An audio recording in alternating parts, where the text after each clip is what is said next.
మన గుంటూరుకి వేగా jewellers exciting offers తో April 16న శుభారంభం.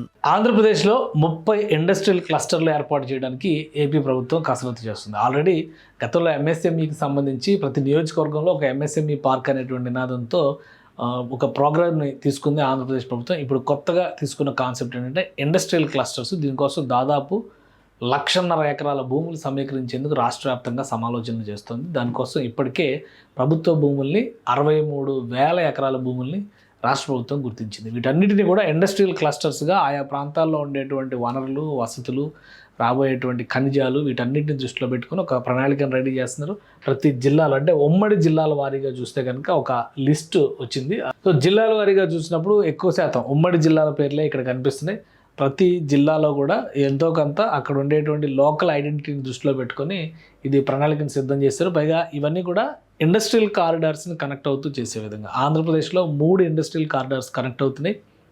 Vizag నుంచి అంటే కోల్కతా నుంచి చెన్నై కారిడార్ ఒకటి, హైదరాబాద్ నుంచి బెంగళూరు కారిడార్ మరొకటి, బెంగళూరు నుంచి చెన్నై కారిడార్. సో ఈ 3 కారిడార్ని దృష్టిలో పెట్టుకుని ఈ ఇండస్ట్రియల్ క్లస్టర్స్ని డెవలప్ చేస్తారు. మొత్తం 30 ప్లేసెస్ని దీనికి సంబంధించి గుర్తించారు. శ్రీకాకుళంలో 2 క్లస్టర్లు రాబోతున్నాయి 8,410 ఎకరాల్లో. అలానే విశాఖపట్నంలో 4 క్లస్టర్లు రాబోతున్నాయి 8,950 ఎకరాలు ఉంటాయి. కృష్ణా జిల్లాలో 1 క్లస్టరు 6,500 ఎకరాలు ఉంటాయి. గుంటూరు జిల్లాలో 1 క్లస్టరు 5,675 ఎకరాలు ఉంటాయి. ప్రకాశం జిల్లాలో 2 క్లస్టర్లు 37,147 ఎకరాలు. అంటే అతిపెద్ద క్లస్టరు ఇదే అవుతుంది. ప్రకాశం జిల్లాలో ఏర్పాటు చేయబోయేటువంటి క్లస్టర్సే అవుతాయి. 2 క్లస్టర్స్ అనమాట.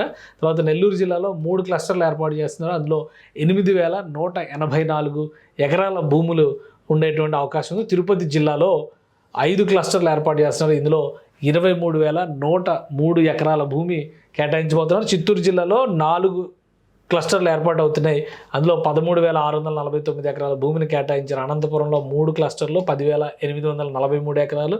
సత్యసాయి జిల్లాలో 1 క్లస్టరు 1,023 ఎకరాలను ఉపయోగిస్తున్నారు. కడప జిల్లాలో 3 క్లస్టర్లు 6,232 ఎకరాలు. అలానే కర్నూలు జిల్లాలో 1 క్లస్టర్ 2,621 ఎకరాల భూముల్ని మొత్తం దాదాపుగా 1,50,000 ఎకరాల వరకు దీనికోసం భూ సేకరణ చేసేటువంటి ప్రయత్నాలు జరుగుతున్నాయి. ఇది కారిడార్స్, ఇండస్ట్రియల్ కారిడార్స్ వారీగా మనం ఒకసారి మ్యాప్ చూస్తే కనుక చెన్నై నుంచి అంటే ఇటు చెన్నై నుంచి ఇటు కలకత్తా వెళ్ళేటువంటి కారిడార్, దాన్ని వైజాగ్ నుంచి చెన్నై కారిడార్గా మనం ఇక్కడ డెవలప్ చేస్తున్నాం. Visakhapatnam Chennai industrial corridor VCIC అని చెప్పాను. హైదరాబాద్ బెంగళూరు కారిడార్కి సంబంధించి ఇది హైదరాబాద్లో ప్రారంభమై ఇట్లా కర్నూలు మీదుగా బెంగళూరుకి వెళ్తుంది, కర్నూలు అనంతపురం జిల్లాల మీదకి వెళ్తుంది. కాబట్టి ఇది HBIC కారిడార్ అంటారు. చెన్నై బెంగళూరు కారిడార్కి సంబంధించి CBIC కారిడార్ అంటే ఇది ఇట్లా పూర్తిగా కడప మీద నుంచి వెళ్తుంది అనమాట.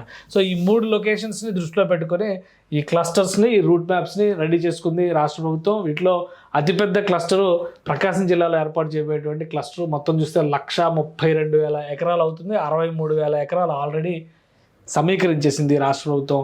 ఎక్కడెక్కడ భూములు ఉన్నాయో అట్లా ఇవన్నీ కూడా ఒకటి సెంట్రల్ కారిడారు, ఇంకోటి north coastal corridor, Rayalaseema corridor, ఇట్లా 3 కారిడార్లుగా వీటిని విడగొట్టి డెవలప్ చేస్తున్నారు. అతిపెద్ద క్లస్టర్స్ వచ్చేసి రాయలసీమలోనే ఏర్పాటు కాబోతున్నాయి. టాప్ క్లస్టర్స్ అన్నీ కూడా రాయలసీమలోనే ఉన్నాయి. చూడండి, టాప్ 4 రాయలసీమలోనే ఉన్నాయి. ప్రకాశం జిల్లా అంటే ప్రకాశం కూడా గ్రేటర్ రాయలసీమ అంటారు కాబట్టి మనం ఇలా కంపేర్ చేయడానికి అవకాశం ఉంటుంది. సో తిరుపతి జిల్లా 23,000 ఎకరాలు, చిత్తూరు జిల్లా 13,000 ఎకరాలు, అనంతపురం జిల్లా 10,000 ఎకరాలు అవుతుంది అనమాట. విశాఖపట్నం ఆ తర్వాత స్థానాన్ని ఆక్యుపై చేస్తుంది. సో ఈ క్లస్టర్స్కి అన్నిటికీ సంబంధించి రాష్ట్ర ప్రభుత్వం ఇప్పుడు ఒక ప్రణాళికని అమలు చేయబోతుంది. రాబోయేటువంటి రోజుల్లో అక్కడ లోకల్గా ఉండేటువంటి ఇండస్ట్రీస్ అలానే మ్యారిటైమ్ ఈక్వేషన్స్ని దృష్టిలో పెట్టుకొని మ్యారిటైమ్ బిజినెస్ని డెవలప్ చేయడం పైన ఫోకస్ పెట్టడం, ఎలక్ట్రానిక్ క్లస్టర్స్కి అనుకూలంగా ఉండేటువంటివి, సోలార్ పవర్స్ ప్యానెల్స్ తయారీకి అనుకూలంగా ఉండేటువంటి వీటన్నిటిని కూడా సపరేట్గా గుర్తించి ఒక్కొక్క దానికి ఒక్కొక్క ఐడెంటిటీని కల్పించేటువంటి ప్రయత్నం రాష్ట్ర ప్రభుత్వం చేస్తుంది. అందులో భాగంగానే ఈ ప్రణాళికలన్నింటినీ కూడా అమలు చేస్తుంది. సో ఈ కారిడార్లకు సంబంధించి అంటే ఏ ఏరియాలో వస్తాయి అనేది లిస్ట్ త్వరలోనే వెలువడుతుంది. ఇప్పటికే ఆయా ప్రాంతాలకు సంబంధించి లోకల్గా అక్కడక్కడ జిల్లాల్లో కొంత క్లారిటీ ఉంది. ఎక్కడెక్కడ భూ సేకరణ చేయబోతున్నారు క్లస్టర్స్కి సంబంధించి, ఇండస్ట్రియల్ క్లస్టర్స్కి సంబంధించి. అలానే ప్రభుత్వ భూములు ఎక్కడైతే ఉన్నాయో ఆయా ప్రాంతాల్లోనే ఈ ప్రణాళికలను అమలు చేయాలని చెప్పని రాష్ట్ర ప్రభుత్వం భావిస్తుంది. అందుకనే ప్రతి జిల్లాలో కూడా ఎక్కడెక్కడ ప్రభుత్వ భూములు పెద్ద ఎత్తున ఉన్నాయో అక్కడ లోకల్గా అందుబాటులో ఉండేటువంటి ప్రత్యేకత ఏదైతే ల్యాండ్స్కి సంబంధించి అంటే ఖనిజాలకు సంబంధించి కానీ ఇతర రకాల వృత్తులకు సంబంధించి జియో ఐడెంటిటీకి సంబంధించినటువంటి అంశాలపైన కూడా ఆ యంత్రాంగాన్ని కసరత్తు చేయాల్సిందిగా ఆదేశించింది. వీటన్నిటిని ఒక ఫైనల్ కన్క్లూజన్ తీసుకొచ్చిన తర్వాత ఈ 30 క్లస్టర్స్కి ఆయా పరిశ్రమలు, ఆయా సంబంధిత పరిశ్రమల్ని ఆయా పార్కుల్లో లేదా ఆయా క్లస్టర్స్లో అభివృద్ధి చేసే విధంగా ప్రణాళికలు తీసుకోబోతుంది రాష్ట్ర ప్రభుత్వం. మొత్తం మీద ప్రతి జిల్లాలో ఉన్నటువంటి జిల్లాలన్నింటిలో కూడా ఇండస్ట్రియల్ క్లస్టర్స్, చిన్న పెద్ద ఇండస్ట్రియల్ క్లస్టర్స్ ఏర్పాటైతే కనుక పెద్ద ఎత్తున ఉద్యోగ మార్గాలు పెరుగుతాయని చెప్పని రాష్ట్ర ప్రభుత్వం అంచనా వేస్తుంది.